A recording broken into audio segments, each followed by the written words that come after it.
Hey folks, it's Brian at Politics 360. We also call it 360 Politics, where we give you the complete view of all these different issues that are going on. We have a few great stories for you, and once again, this whole service is free. All that we ask you to do is hit the like button, hit subscribe, so you can have these stories delivered right to your inbox. And check out this first story. It deals with, yeah, you guessed it, stimulus checks. I used to have an uncle that told me that if it sounds too good to be true, it probably is. And sure enough, there's been talk already about these stimulus checks. We can remember back to COVID, even back to maybe the Bush years, where we received these stimulus checks and we were told to go out and spend this free money. And the fact is, there was an idea out there, it was just even mentioned in the news the other day, that we could have $5,000 per family to go out and spend. And while we all like the idea of pennies from heaven, let's take a look at where this money actually would be coming from. According to the DOGE, once again, this Department of Government Efficiency, there is a belief that there can be so much money saved that all this extra money has been being wasted on the U.S. population that, hold on, they can put that money to work and even give money back to the American people. It sounds like a great story, and it sounds like a very well-crafted theme. But the question is there really a lot of truth to this? Because in order for this to happen, people are going to be losing jobs in government. And the other question is the government really becoming more efficient or less efficient in the process? That's the big question. And after all, if we're going to save all types of money, why are they giving the money back to the people who really thought for a minute they're trying to pay down debt and do something with inflation? Because we all know that inflation is kind of out of control right now. If you've been to the grocery store like I have, you felt the pain when you got to the cash register. What's very intriguing about the DOGE story and the stimulus checks, there's actually been a couple of ideas pitched to the president and to Elon Musk about, hey, can we really encourage more and more savings? And if they are able to hit this threshold of $2 trillion in savings, they've actually justified giving approximately 20% of these monies back to the American people. Now, once again, I'm curious, whose money are they really giving back? And secondly, $2 trillion in savings, it's an awful lot of money to be saved. But the idea is, it's been floated out there, and we know that President Trump likes to pitch ideas to the public and see what kind of a reaction he gets. It's a very, very clever way of doing politics. I don't always agree with it, but if you put your finger in the wind and see which way the wind is blowing, then all of a sudden you have a better idea of where you could possibly take your policies. Smart thinking by a very, very smart guy.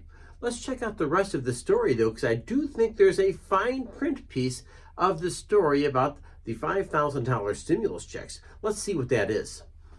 So the key to making this whole thing work is hitting the $2 trillion threshold, one, and number two, making sure that they would actually go ahead and send those monies on out to us. You might ask yourself the question, well, geez, this seems like there's a couple hang-ups in the process. Even Elon Musk says it may be super difficult to hit $2 trillion in savings, but the fact is, it's out there.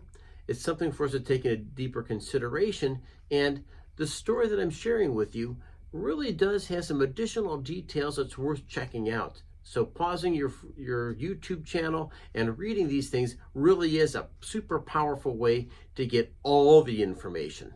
Next story coming up.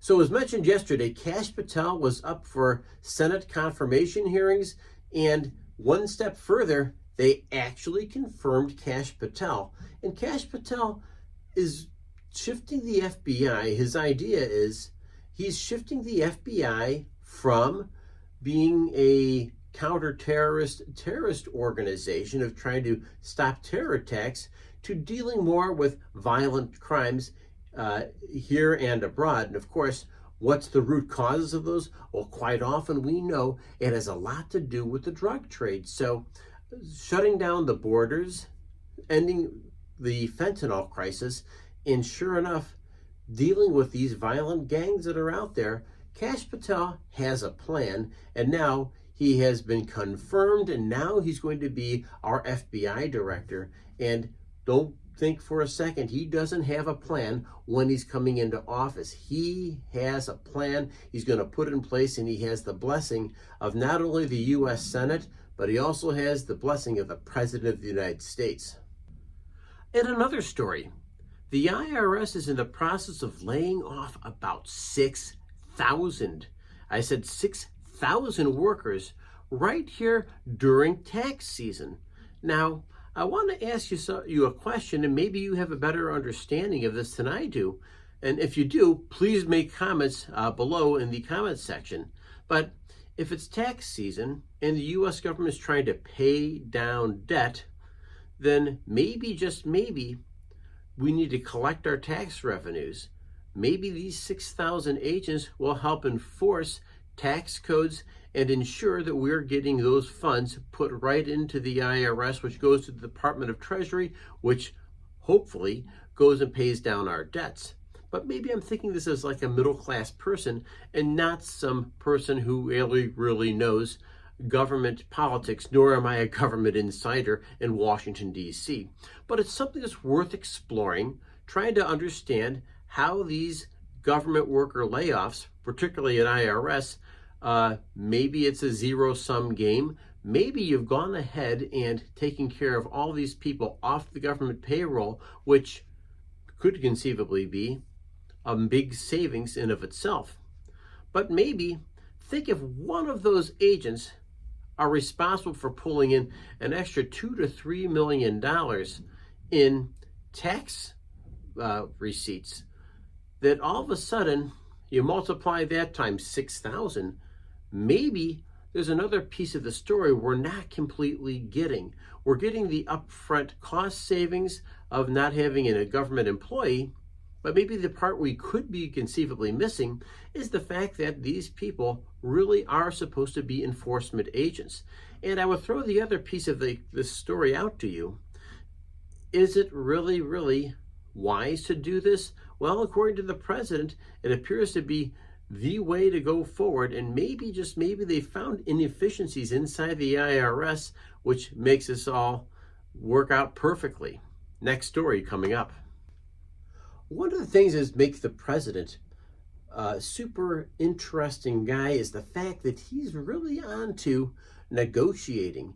And you'll notice there's been, over the past week, there's been a ton of back and forth between the United States and Russia, the United States and Ukraine now, and after a war of words between President Trump and President Zelensky from Ukraine, it appears as though Trump's rhetoric has made some headway with the Ukrainian president. Trump made it a point to say that the United States really isn't getting anything by investing all types of money in Ukraine, nor supporting Ukraine during the Russian war. So, President Trump has come right out and said that the United States needs to secure mineral rights. Yes, some of the rare earth minerals that exist in Ukraine, the United States wants access to those. And if we don't have access to those things, maybe the United States should reconsider their positioning here in this whole situation. Maybe we support Russia. Maybe we just support Ukraine less. Trump has made it known that he does support the Ukrainian war effort. He supports NATO, but the ongoing theme is he doesn't want to support them too much, doesn't want to over-invest, particularly when those that are an ocean away from the United States, the Europeans, are the ones that are really rolling up their sleeves and putting on the boxing gloves and getting more and more involved, because this is their sphere of the world. We're talking about a sphere of the world that has been protected by the North Atlantic Treaty Organization since the end of World War II. and a little bit of an analysis of what the end of the World War II era looked like. We had an East and a Western Bloc. The Western Bloc associated with the United States, the Eastern Bloc of Europe really connected back to the Soviet Union and all of these different countries that became satellite countries of the Soviet Union. Nobody wants to see the Soviet Union return as it did when it was in power during the 40s, 50s, 60s, 70s, 80s, and 90s. We have enjoyed a peace dividend, and we've enjoyed a lot of prosperity with the decline of the Soviet Union. The last thing the United States wants is to see Russia returned back to its former status as Soviet Union and evil empire. Chances are the economic certainties that are available now because of trade with the Europeans and trade with other countries really opens up a completely different paradigm for Russia. And we also need to make sure that NATO still stays intact. Zelensky called for NATO starting its own army and a European army that would specifically help Ukraine. But of course, the big question becomes, what are we doing now to protect our interests as the United States in this conflict? So as we get closer and closer to the negotiation process, and the United States is a major player in the process, just understand that a couple of big looming questions are, is the United States still going to support NATO to the extent that it did? Number two, is the United States just kind of coaching NATO along to ensure they are putting up their part of the bargain, which is 3% of GDP, into the military portion of NATO? And finally, are we stopping Russian aggression, as in, is it okay to invade another country and allow it to happen? So far we've spoken with our pocketbooks. Europe has, to a much lesser extent spoken with their pocketbooks. But this is a story we're going to continue to cover. Hey, thanks for watching the show. Make sure you hit like, hit subscribe, and please check out the other stories I put together just for you. And I look forward to seeing you tomorrow because I do publish daily. Thank you.